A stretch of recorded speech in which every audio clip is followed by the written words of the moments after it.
اپنی دہشت اور وحشت میں طالبان میں ثانی نہیں. اگر آپ کو بھی ایسا لگتا ہے تو آپ غلط ہیں. ایک ایسا گروپ جو طالبان سے بھی زیادہ ایکسٹریمسٹ ہے، جو ان سے بھی زیادہ وحشت اور دہشت میں آگے ہے.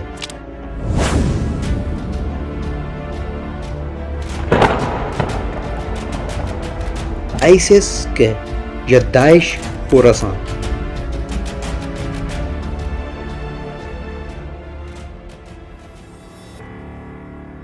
آئیسس ایک ملیٹنٹ گروپ ہے جس کا موٹیو شریعہ امپلیمنٹ کرنا اور گلوبل جہاد ہے.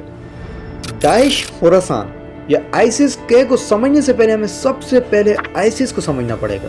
آئیسس کا ارتقا 1999 میں ہوا، جہاں ابو مصعب الزرقاوی جو کہ جارڈن کا ملیٹنٹ تھا اس نے اس کی بنیاد رکھی. اس وقت اس کا مقصد عراق میں جہاد پروموٹ کرنا تھا 2003 میں یو ایس انویژن کے خلاف. 2004 میں زرقاوی نے اپنی الائنس اسامہ بن لادن کے ساتھ بنا دی اور اس کا نام پڑا القاعدہ ان عراق. 2006 میں زرقاوی کی ڈیتھ ہوتی ہے اور اس کے بعد اس کا نام دوبارہ چینج کر دیا جاتا ہے اور اس کا نام رکھا جاتا ہے ISI، Islamic state of Iraq. اور اس کے بعد لیڈرشپ پاس ہوتی ہے ابو ایوب المصری اور اس کے بعد ابو بکر البغدادی کو. اس وقت اس کا گول تھا عراق کو سنی اسلامک اسٹیٹ بنانا، جس کی وجہ سے بہت زیادہ سیکٹیرین وائلنس بھی ہوا. اور جب Islamic state of Iraq ISI Syria میں داخل ہوئی تو 2013 کے بعد یہ آئیسس اور آئیسل کے نام سے فیمس ہوئی. اس وقت اس نے خود کو ایک گلوبل جہادسٹ گروپ ڈکلیئر کیا اور القاعدہ سے اپنے رابطے توڑ دیے. اب آئیسس کے کہاں سے آئی؟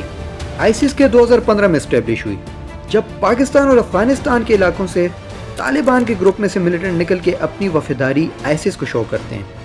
اس کے بعد اس برانچ کو آئیسس تسلیم کرتی ہے اور اس کا نام رکھتی ہے خوراسان پروونس. آئیسس کے اور داعش خوراسان.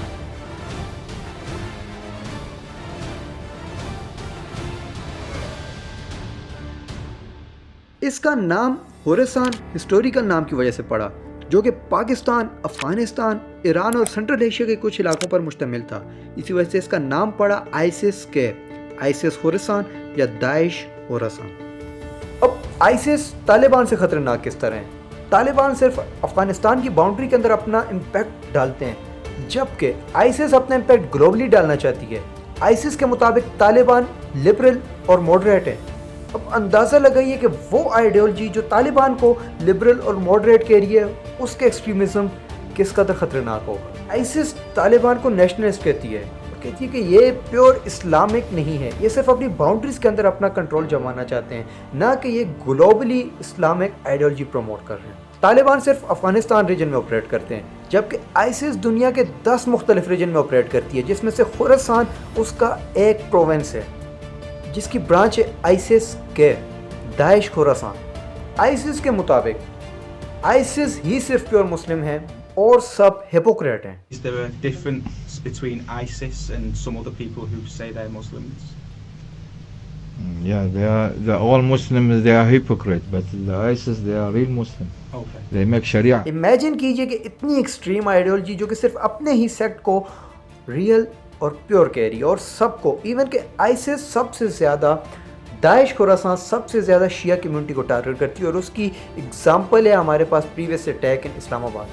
2024 میں آئیسس کے نے رشیا ماسکو میں اٹیک کیا جہاں 140 لوگوں کو قتل کیا. اس کے علاوہ کیرمن بمنگ 2024 کے علاوہ کابل کے اندر، افغانستان کے اندر، عراق کے اندر بہت سے حصوں میں آئیسس اپنا امپیکٹ ڈالتی ہے. آئیسس کا جو سب سے بروٹل ایونٹ ہے وہ ہے سنجار میزیکر اگست 2014. یہاں آئیسس نے یزیدی کمیونٹی کو ٹارگٹ کیا اور ہزاروں کی تعداد میں لوگوں کو قتل کیا اور بے گھر کیا. UN کے مطابق 10,000 یزیدیوں کو قتل کیا گیا یا غلام بنا دیا گیا. یہ تو صرف آئیسس کے قتل کی داستانوں میں سے صرف ایک داستان ہے. اس کی قتل کی فہرست تو بے شمار ہے جو کہ ان گنت ہیں. اسے 2014 میں UN نے انٹرنیشنل ٹیررسٹ آرگنائزیشن ڈکلیئر کر دیا. یہ ایک ایسی آرگنائزیشن ہے جو ایک ایکسٹریمسٹ آئیڈیالوجی پہ چلتی ہے جس کا اسلام سے دور دور تک کوئی تعلق نہیں. ایسی تنظیمیں صرف اپنے مقاصد کو پروموٹ کرنے کے لیے اسلام کا نام استعمال کرتی ہیں اور ان کا اسلام کی اصل روح سے کوئی بھی تعلق نہیں ہوتا. ایسی تنظیم جو اپنے ہی مسلمانوں کو مارے وہ اسلام کی روح پر کیسے ہو سکتی ہے؟